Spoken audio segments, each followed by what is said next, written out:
Hey everybody, Chef Ray here again. I hope you're having a great week and as time goes on that your attitude just gets better and better as we get back towards some form of normalcy. Hey, check out this view behind me. Green grass, sunshine, budding trees, garden on the ground. I mean, it's tough to have a bad attitude when you're looking at stuff like that. But speaking of good views, let me tell you a quick story from this book called You Gotta Keep Dancing by Tim Hansel. Great book, by the way. If you get a chance to get your hands on it, I think you should. Here's the story. Two guys in a hospital bed that have grave illnesses, both have the same kind of disease, but one has to lay flat on his back and the other one every once in a while is allowed to be propped up so his lungs can drain. Well, they put that gentleman by the one window in the room because he needed to be propped up every once in a while and could look out the window. So he took it upon himself to start telling the gentleman who laid in the other bed of the beautiful park that was across the street and all the beautiful things that were going on there. The water and the geese and the ducks, the softball games, the kids playing with boats, the couples taking romantic walks, the city skylight behind the park.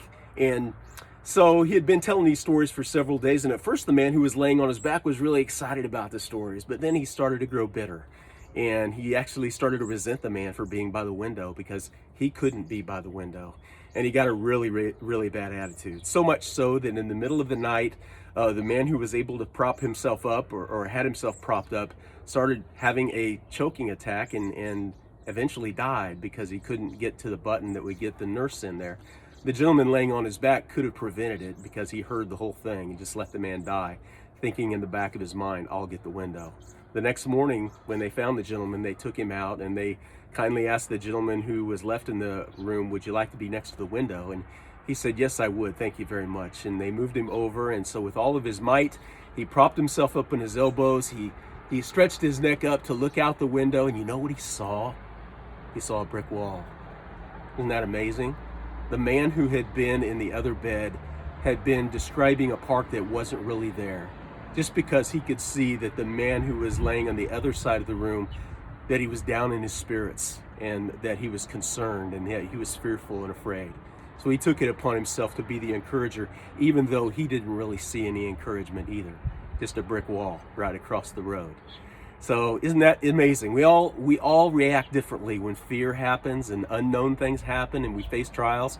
Some of us react with a selfish attitude that makes everything all about us, and other people automatically think about how can I encourage other people.